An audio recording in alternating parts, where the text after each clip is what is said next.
Hey everybody, Trader Razor here, and I want to talk to you today about a Newsweek article I just stumbled across discussing the potential of United States versus European Union tariffs and how it could shake things up in the stock market and the financial world.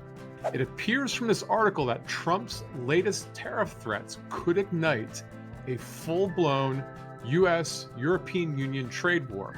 And it's not just going to be Wall Street that's feeling the pain.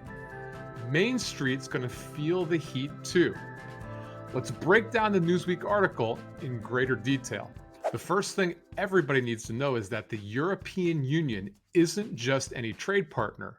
They're our number one economic ally. Just in 2024 alone, we had 49.4 billion in imports and 30 billion in exports. That's a lot of business on the line. So if this Newsweek article is correct, here's where things get a little dicey. Trump is threatening a 25% tariff on European Union goods. Well, that sounds tough, right? But here's the thing. The European Union is not backing down. They're ready to slap 28 billion worth of retaliatory measures on the United States. So we need to think pricier Harley Davidsons, costlier Kentucky bourbon, and more expensive farm equipment. Now, here's what really jumps out to me in this article is that not all states here in the USA are created equal in this trade war. Some are in the direct line of fire. Let's look at Indiana and North Carolina. Nearly half of their imports come from the European Union. States like New Hampshire, Rhode Island, and Maryland, they're sending over 30% of their exports to European Union countries. Kentucky, Indiana are also sweating this thing out. European Union trade makes up over 13% of their GDP. But don't think you're safe if you're not in one of the states I've just mentioned. The tax foundations have crunched the numbers, and it's not pretty. Existing tariffs have already shrunk the US economy output by about 0.4%. And in these new measures, we could be looking at another 0.3% hit to GDP. And here's what I find especially concerning about a trade war. This isn't just about numbers on a spreadsheet. It's about real people. The factory worker in Indiana whose job depends on exporting machinery to Germany, or the small business owner in Maryland who's facing higher costs due to retaliatory tariffs.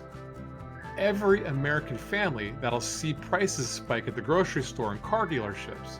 And the European Union isn't just rolling over and playing dead in this fight. European Commission President Ursula von der Leyen put it bluntly. Tariffs are taxes. Bad for business, worse for consumers. They're promising firm countermeasures for any unjustified tariffs. Time is ticking. How is this going to affect the stock market and your investments? Starting April 1st, the European Union's rolling out 8.7 billion in retaliatory tariffs. By mid-April, that number jumps to a whopping 19.6 billion. The pressure's on for Washington and Brussels to find common ground. Here's my bottom line, folks. Trade wars aren't the easy wins some politicians claim. They're often messy, costly battles where everyday Americans often pay the price. So what does this mean for your portfolio? Since the trade wars have been intensifying, we've seen the markets correcting more and more. Strong market sectors like technology have been lagging, and defensive sectors like gold have been leading. The best possible outcome moving forward would be for a peaceful resolution to these trade war differences. Remember, when the stock market is showing a lot of volatility, knowledge is always your best defense. Keep watching for more insights to help you navigate these choppy economic waters. Like, subscribe, share. Together, we'll not just weather the storm, we'll conquer it.